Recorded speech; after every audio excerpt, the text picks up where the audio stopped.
Good morning sa inyo mga kapitsanggala. Sa ngayon ay araw ng Lunes, July 1. At ngayon ay magluluto ako ng tinolang manok.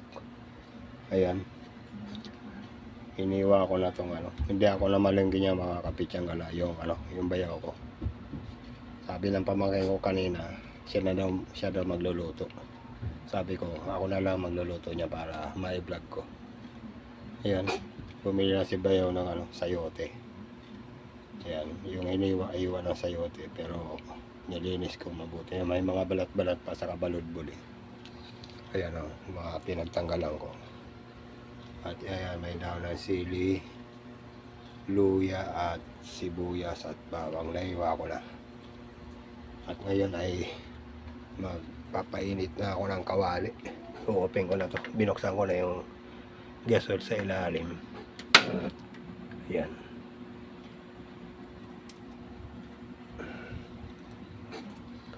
At ito, bumili lang ako ng mantika sa tindahan. Ayan. Mantika. Panggigisa ko.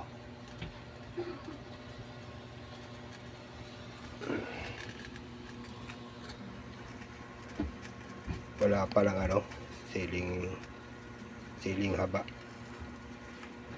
Mamaya maghahagilap na lang ako sa mga tindahan. Kaya mga pitsanggala, magigisa-gisa na ako. May nakakawali.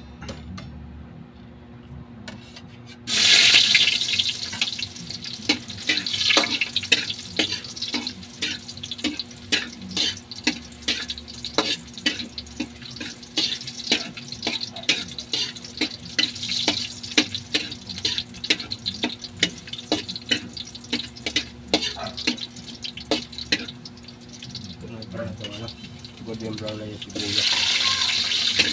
Yung bawang pala. Sorry, namaya ako ng bigla.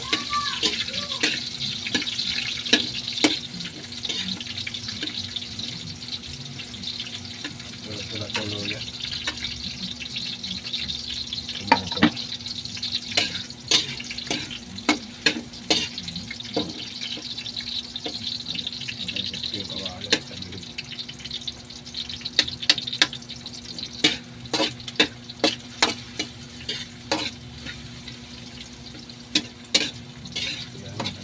Walay na yung mga sibuyas. Nakakahipa ako. Ito na itong chicken.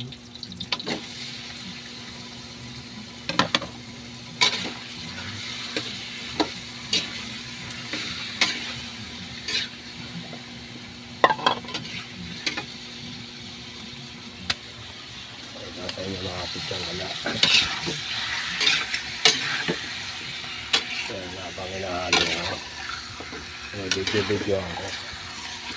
Ako lang umahawak ng camera. Ayun, tumagilid.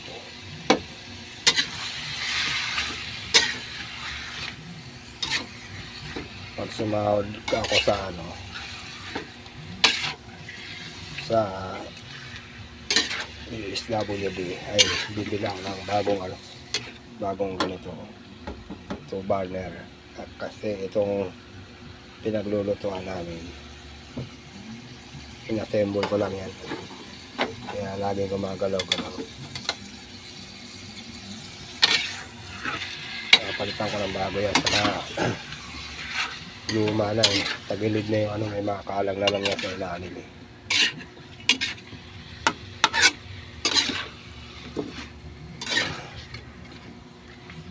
Iba-ibang piyesa ang pinanggalingan yan. Iba-ibang kalan. Yan. Takpan ko muna at hayaan ko muna siyang ma-steam. Mamaya ko na ilalagay yung yung sayote. Pag na luto na ng half cook yan. Update ko na lang kayo mamaya mga pitsanggala. Muna ito, mga pitsanggala. Uyun. Mumukulo na.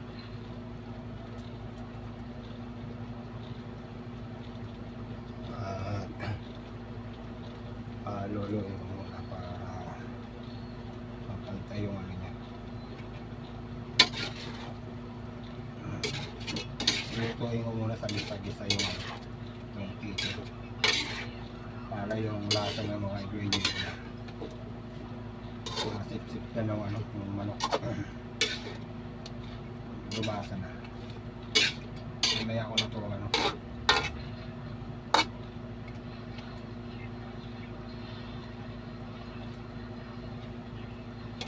At isusunod ko na ito ano.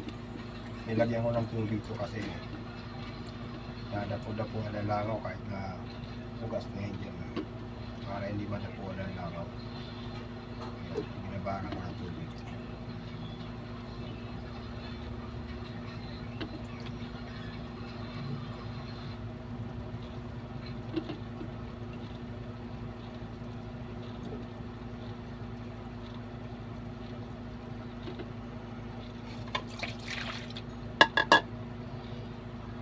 Tatakpan ko ulit.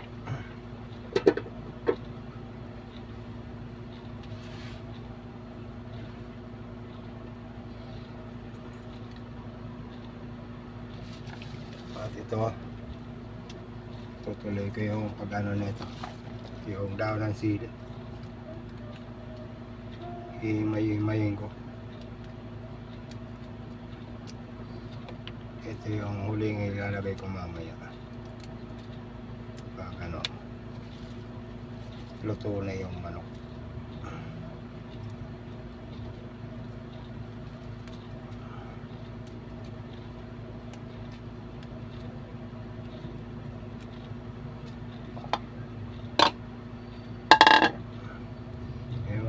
Mga tuyong ano, patuyo na hindi ko na sinama yan, matatandang dahon. Pili ko lang yung ano, medyo talbos pa. Tulad niya, meron dalawa, hindi ko ilalagay yan.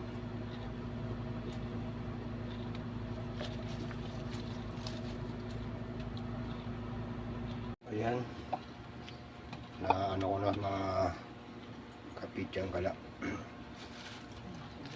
Nahimay ko na itong ano, mga daon ng sili. At ayan yung mga pinagrejikan ko, mga ano, matatandang dahon.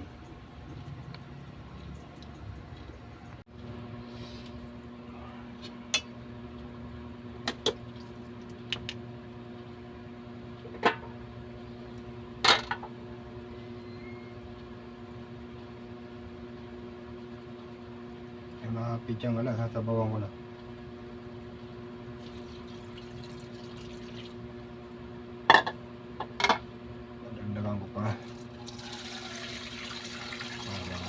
Makahigit ang sabaw sa family namin. Minsan kasi hindi na ulit kumain, naubusan na sabaw eh. Talagyan ko ng asin.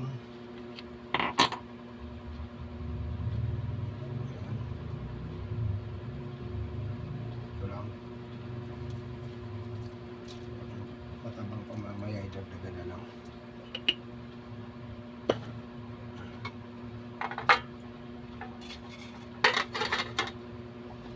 Ugasan ko to na ng sili. Mamaya ako nilalagay ito pag luto na yung sayote. Takpan ko lang parang na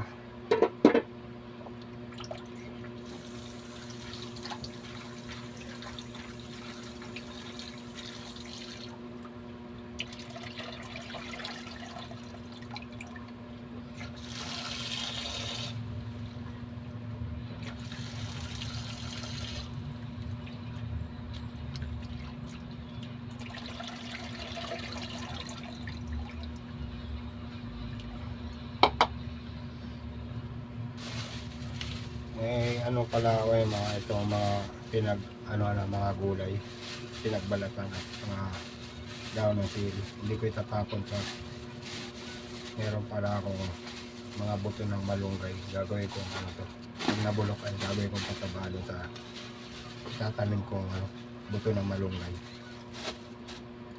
Pero doon ko ilalagay sa may ano namin, sa may teragpas. Doon sa garden ni kapitana namin, si Kapitana Magros Pineda. Doon ko ilalagay yung ano, pag tumaas na yung ano, tatanim kong ano, malunggay.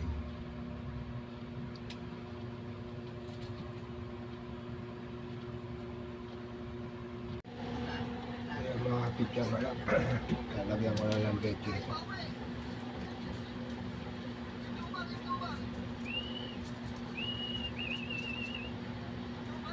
Yan, hindi ko inubos. Ilalagay ko na rin ito. Dahil ng sili.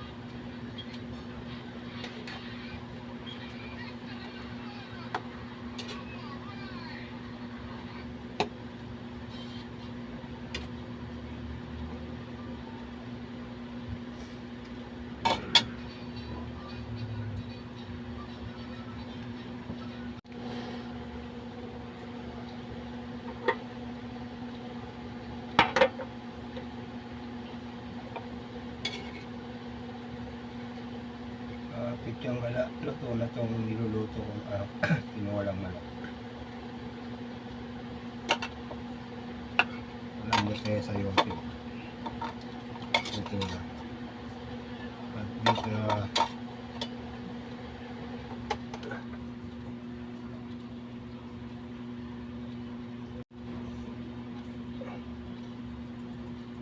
mga kapityang gala, luto na ito. Luto na itong iluluto kong ano, tinulang manok. Luto na yung sayote. At dito na ako magpapaalam sa vlog na to. Dahil titikman ko muna.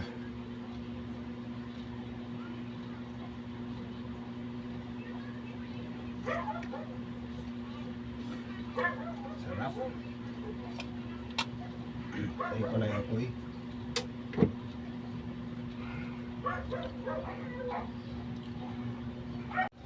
Okay na tong ano, niluto kong ano, tinolang manok na pityang gala. At dito na ako magpapaalam.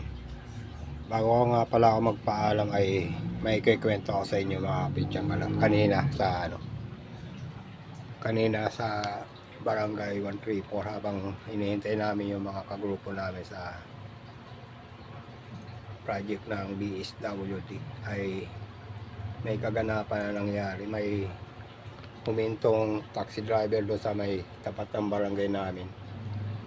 At mayroon siyang naisakay na isang babae na naisakay niya doon sa ano, binaba daw ng angkas doon sa may Cubao. At tinawag yung baka malaglag daw sa ano, sa botol ng nag-aangkas. Ginawa ng driver at tinawag yung taxi driver. Naisakay na yung taxi driver. Mano pa raw nakakalakad pa raw. Balik nung nasa taxi na yung babae ay nakatulog daw. Tulog na tulog. Pagdating daw ng taxi driver dyan sa may kanto ng ano, sa may gasolina, sa may Mariano Ponce, EDSA, ay nagtanong-tanong yung ano. Sabi ng mga tao raw sa ano, sa tao doon sa mga sa gasolina ay dalhin din sa may barangay namin, barangay 134.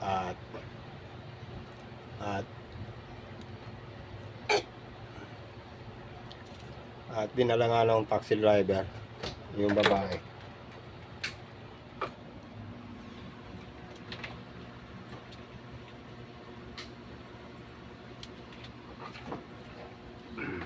Dinala nga ng taxi driver yung babae. Nakita namin babae tulog na tulog doon, walang malay. Hindi malaman kung ano nangyari o lasing o ano. Mabuti yung taxi driver. Napakabuti ng kalooban mo. Natanong ko kanina yung pangalan eh. Kaya ano ko na lang sa ano, sa title ng YouTube channel ko, Pichang Gala. Yung pangalan ng taxi driver saka yung body number ng ano niya, ng taxi niya. Kaya ano ko na lang sa title na ito. I-record ko na lang. Dapat ganito Senador Rapi Tulfo may taxi driver na napakabuti ng kalooban. Hinatid yung babaeng walang malay. Kung iba-ibang taxi driver siguro ay pwede nang pagsamantalahan yung babaeng yun. Etong taxi driver na ito ay dapat palangalan to. Mabuti ng kalooban mo, brother. Sana'y mapanood mo tong vlog kong ito. Naka-vlog yung kanina yung pagdala mo sa babae sa ano. Pang ano namin yun, pang 19 days namin sa DSWD na project na pagtatanim ng mga binhi ng gulay. Ayun, araw-araw namin binibisita yun, pang 19 days. Bukas ay last day namin. Babay na sa inyo dyan mga viewers ko at mga subscriber ko. Sana ay huwag kayo mag-i-skip ng ad sa bawat ano, yung mga may ad na, yung mga past 100. Di sa vlog kong ito, sa simula umpisa, meron ng tatlong